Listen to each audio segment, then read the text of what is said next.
Indiana Jones and the Crystal Watch of Skull Mountain, top of the hill. I have one question for you, though, Corey. I mean, I know they were pretty hard about sneaking in recording equipment. How in the hell did you get co-host in there? I don't know, man. What? Okay, well, first of all, you know he wasn't in there. You know he got a download of this somewhere. I have my ways. Yeah. I'm like Indy. I search for this stuff and I get it. We'll plug him in and watch it again later. Yeah. He is the Indiana Jones of pirated movies. That's right. These movies belong in the museum. Co-host in the Lost movie of Movie Mountain or whatever. So anyway, Lost movie of Movie where's my Mountain. You could be working for Lucasfilm. It's true. Anyway, This was originally going to be called Indiana Jones and the Saucermen from Mars, and I am not kidding you. That was originally going to be that was like Lucas's original Yikes. title that he was going to go with. Like a whole, because it takes place in the 50s. Was it going to be like Mars Attacks? Well, there's a line. Yeah. There's a line in the movie that it alludes to, but sure enough, this ain't Christian artifacts or Sanskrit stones this time. This one starts out in Area 51. yeah, it starts right out in Area 51, so we ain't spoiling nothing for Yeah, anybody. with a totally hot Kate Blanchett that's evil. So Great. you're telling me at the end of Indiana Jones where you see that huge hangar, that the whole time was Area 51? Apparently. Okay. Yeah, that's what they're telling us. You know, you never saw any signs that said Area 51 besides. Could have swore they said they were Arizona. taking it to a place in D.C. at the end of the first one.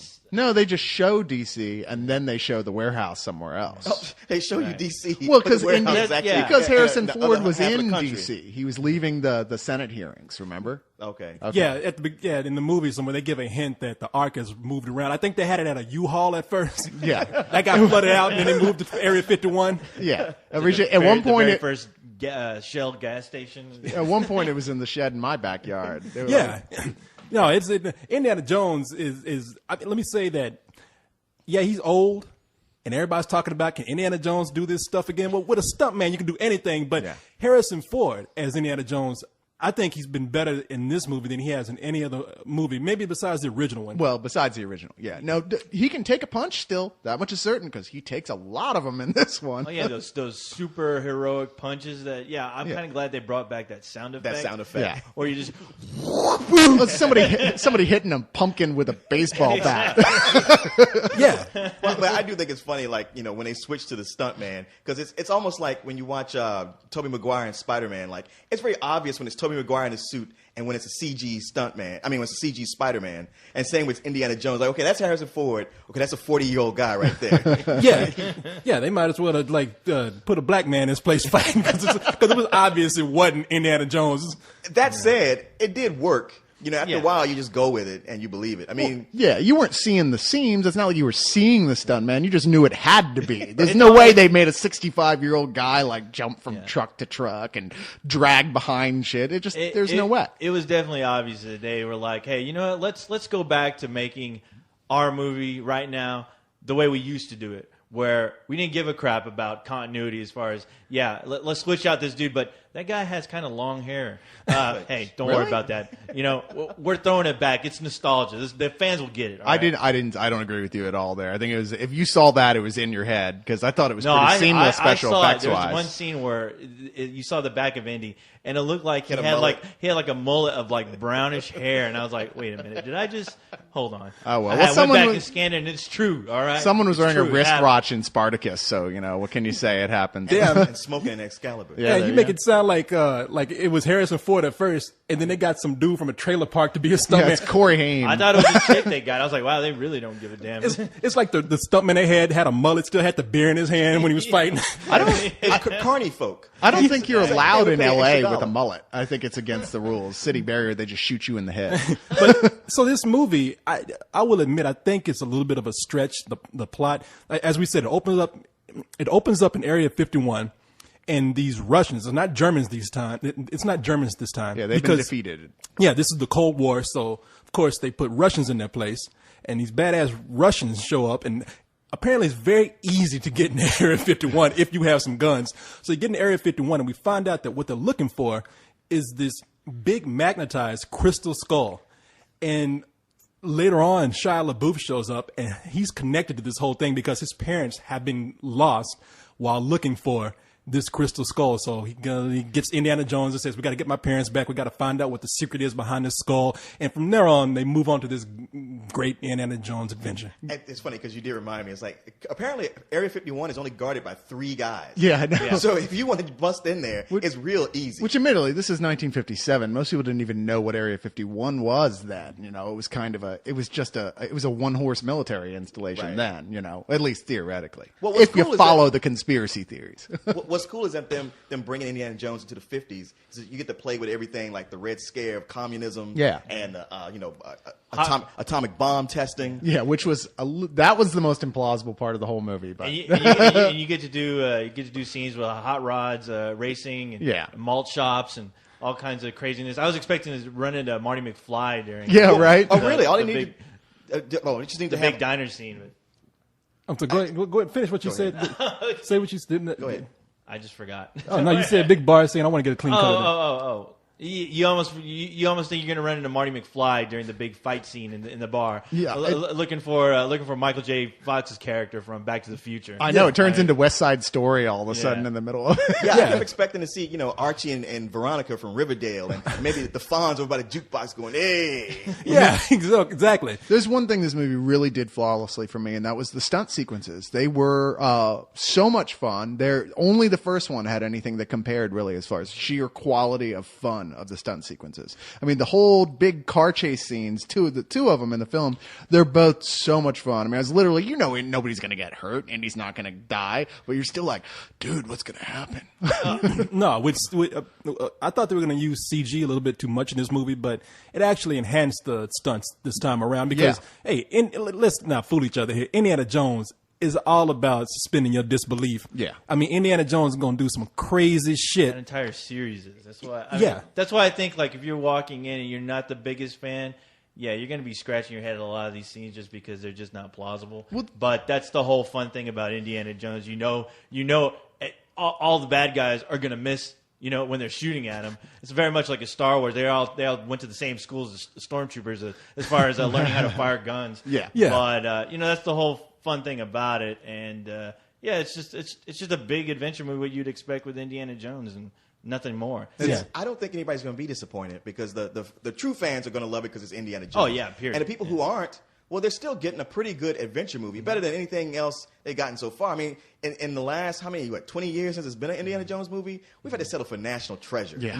This has been here to say, like, look, this is how it's done. Yeah. This puts the National Treasure. Well, they were already for shame, but this, make no mistake here. Put this up against those. It's like, could you seriously think that there's any comparison here? No. And it's not even Spielberg's best. I mean, he's basically phoning it in, and even him phoning it in, he's still doing a great job. I don't agree with that. Talking to you, Mike Moore.